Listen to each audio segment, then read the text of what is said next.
ওদিকে এয়ারপোর্টের কাছে গঙ্গানগর থেকে সুদীপ্ত দে বা কানাই এই নামে একজনকে গ্রেপ্তার করেছে পুলিশ। কেন না তার কাছ থেকে আগ্নেয়াস্ত্র মিলেছে, কার্তুজ মিলেছে। কানাই কোথা থেকে আগ্নেয়াস্ত্র পেল, কোথায় বা নিয়ে যাচ্ছিল, কোথাও কি পাচার করার ছক ছিল, কোনো নাশকতার ছক ছিল? অনুপ রয়েছে আমার সঙ্গে। অনুপ, কি জানতে পারছে পুলিশ? অস্ত্রসহ গ্রেপ্তার কুখ্যাত দুষ্কৃতী, অর্থাৎ বলা চলে এয়ারপোর্ট থানার পুলিশ, তারা কিন্তু গ্রেপ্তার হলো গতকাল রাতের বেলা। এয়ারপোর্ট যে গঙ্গানগর এলাকা, সেখানে কিন্তু সুদীপ্ত দে ওরফে কানাই, তাকে সেখান থেকে গ্রেপ্তার করে। এবং পুলিশ জানতে পেরেছিল এই কানাই কিন্তু একেবারে এলাকার কুখ্যাত দুষ্কৃতী, এখানে কিন্তু বেশ কিছু সমাজ বিরোধীদেরকে একত্রিত করছিল। এরপরে পুলিশ সেখানে হানা দেয় এবং সেখান থেকে কানাইকে প্রথমে গ্রেপ্তার করে। পরবর্তীতে দেখা যায় তার কাছে একটি ওয়ান শাটার এবং 2 রাউন্ড গুলি উদ্ধার হয়। এবং তিনি জিজ্ঞাসাবাদে জানিয়েছেন এই এলাকায় বেশ কিছু অপরাধমূলক কাজে তিনি কিন্তু একেবারে গতকালই পরিকল্পনা করেছিলেন, সেই কারণে একত্রিত করা হয়েছিল দুষ্কৃতীদের। এরপরেই এই কানাইকে গ্রেপ্তার করা হচ্ছে, আজকে আদালতে পেশ করে হেফাজতের আবেদন জানানো হচ্ছে। মূলত কোথায় কি ঘটনার ছক করেছিল এই কানাই, ইতিমধ্যেই এই গোটা বিষয় পুলিশের পক্ষ থেকে স্পষ্ট হওয়ার কারণে তাকে হেফাজতে নিয়ে জিজ্ঞাসাবাদ করতে যায় এয়ারপোর্ট থানার পুলিশ। ধন্যবাদ।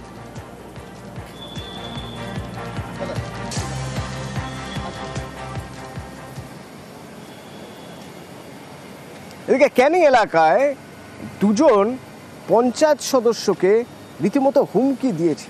হুমকি দেওয়ার পর তারপরে ধারালো অস্ত্র নিয়ে তারা ঘুরে বেড়াচ্ছিল। সেই সময় পুলিশ তাদের ধরে ফেলে। কিন্তু পঞ্চায়েত সদস্যদের হুমকি কেন? পঞ্চায়েত সদস্যদের উপর কার রাগ? কেনই বা রাগ? অনুপ রয়েছেন আমার সঙ্গে ফোনে, বলতে পারবেন অনুপ, কোথাকার ঘটনা, কি হয়েছিল?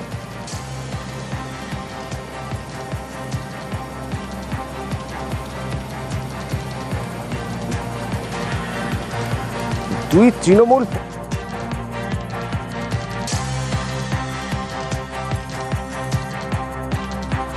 ওইরকম চুরিচামারি করতো। সে চুরিচামারি টোটো চার্জার এবং একটা ঠাকুর মাসার ওয়াইফকে ব্ল্যাক মিল টানাটানি করে বাটুল মণ্ডল দেখার পরে আমাকে বলে, সেই বিষয় আমরা একটা বিচার সালিসি বসে একটা আলাপ আলোচনার মধ্যেখানে তাকে বুঝে পেড়ে তাকে ছেড়ে দেওয়া হয়। ছেড়ে দেওয়া বলতে কাকে? ওই কৌশিক হালদারকে, মানে যাকে আজ পুলিশ ধরেছে, আজকের পুলিশে ধরেছে। কৌশিক হালদার গ্রামে কিছু চুরি চামারি, গাড়ির চার্জার, অথচ মেয়েদের খুব অত্যাচার করত। এই বিষয়ে আমি গ্রামের বুথ সভাপতি, আমাকে ডাকে, বলছে এখানে আসো, একটু বিচার করা হবে। তাই ওনাকে নিয়ে একদিন বসা হয়। বসার কারণে সেই বসার দিন বলেছিল যে আমি এদের ছাড়বো না, জয়ন্ত হালদারকে, বাদলকে খুন করব। সেই কারণে ছোড়া অস্ত্র নিয়ে, উনি আগুন অস্ত্র নিয়ে সব ঘোরাঘুরি করছিল। এখন ওনাকে শাস্তি চাইছি, যাতে ও ভালো হয়, সেই প্রশাসনের কাছে শাস্তি চাই। অনুপ রয়েছে সরাসরি। অনুপ, কে অভিযুক্ত? ধারালো অস্ত্র নিয়ে রাস্তায় ঘুরে বেড়াচ্ছে, পঞ্চায়েত সদস্যদের হুমকি দিচ্ছে। দেখো, যেটা আমরা পঞ্চায়েত সদস্যর কাছ থেকে জানতে পেরেছি, গত 1 মাস আগে কিন্তু এই যে গ্রাম, যে ক্যানিং থানার নিকারিঘাটা গ্রাম পঞ্চায়েতের এলাকায় কিন্তু সে চুরি সহ বিভিন্ন অপকর্ম কাজ করে বেড়াতো। সেই কারণেই কিন্তু এই পঞ্চায়েত সদস্য এবং বুথ সভাপতি সহ বিভিন্ন সক্রিয় তৃণমূল কর্মীরা এই নিয়ে একটা সালিসি সভায় বসায়। সেখানে কিন্তু এই যে যুবক, তাকে কিন্তু নিষেধ করা হয়েছে, এলাকায় থাকতে গেলে এরকম দুর্ব্যবহার করা যাবে না এবং চুরি করাও যাবে না। সেই কারণেই কিন্তু তখনই কিন্তু এই হুমকি দিয়েছিল পঞ্চায়েত সদস্য জয়ন্ত হালদার ও বাটুল তৃণমূল সক্রিয় কর্মী বাটুল মণ্ডলকে, যে খুন করে দেবে। সেই কারণেই কিন্তু গতকালকে কিন্তু বিকেলে কিন্তু এই যে ক্যানিং থানার নিকারিঘাটা গ্রাম পঞ্চায়েতের এলাকায় এই যে কৌশিক হালদার বলে যে অভিযুক্ত যুবক, সে কিন্তু একটি ধারালো অস্ত্র নিয়ে কিন্তু এলাকায় ঘোরাঘুরি করে। খবর পায় নিকারিঘাটা পঞ্চায়েতের সদস্য সহ বিভিন্ন তৃণমূল কর্মীরা যে তাকে মারার জন্যে, এই জয়ন্ত হালদারকে মারার জন্য বা বাটুল মণ্ডলকে মারার জন্য সে কিন্তু একটি ধারালো অস্ত্র নিয়ে ঘোরাঘুরি করছে। এরপরে তারা কিন্তু ক্যানিং থানার পুলিশকে খবর দেয়। ক্যানিং থানার পুলিশ কিন্তু ঘটনাস্থলে যায় এবং তারপরে তাকে কিন্তু আটক করে।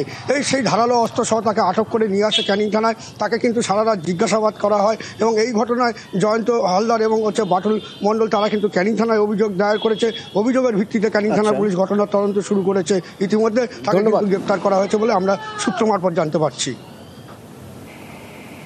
ট্রাফিক মোড়ে বেপরোয়া চুরি, দেখবেন ক্লোজ সার্কিট ক্যামেরা ফুটেজে সেই চুরি ধরাও পড়েছে।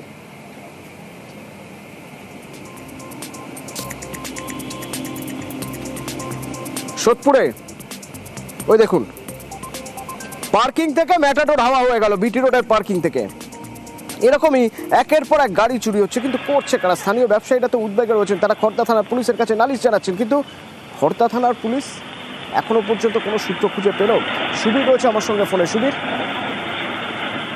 দেখো অতনুদা, এই যে সোদপুর ট্রাফিক মোড়, সেই সোদপুর ট্রাফিক মোড়ে কিন্তু যারা গাড়ির ব্যবসায়ী রয়েছেন তারা কিন্তু সেই গাড়ি ভাড়া দেওয়ার জন্য সেখানে কিন্তু গাড়ি গ্যারেজ করে রাখেন, যেটা স্ট্যান্ড।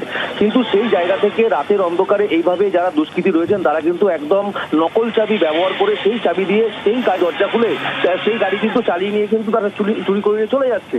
এবং বারংবার এর আগেও কিন্তু এই নিয়ে দুবার এই ঘটনা ঘটেছে এবং খড়দহ থানাতে অভিযোগ দায়ের করা সত্ত্বেও খড়দহ থানার কিন্তু পুলিশ সেখানে টহল দেয়। কিন্তু সবচেয়ে বড় বিষয় যে সোদপুর ট্রাফিক মোড়ের মতো জায়গা, যেখানে ট্রাফিক পুলিশ থেকে শুরু করে খড়দহ থানার পুলিশ সেখানে রাতে টহল দেয়, সেই জায়গা থেকে দুষ্কৃতীরা এইভাবে যে গাড়ি চুরি করে নিয়ে একটা আস্ত ম্যাটাডোর ভ্যান চুরি করে নিয়ে চলে যাচ্ছে, এই নিয়ে কিন্তু এলাকার ব্যবসায়ীরা আতঙ্কে রয়েছেন এবং তারা বলছেন যে তারা যথেষ্ট আতঙ্কের মধ্যে রয়েছেন। পুলিশে তারা অভিযোগ জানিয়েছেন, গোটা ঘটনা সিসিটিভি ফুটেজ খতিয়ে দেখে তদন্ত শুরু করেছে খড়দহ থানার পুলিশ।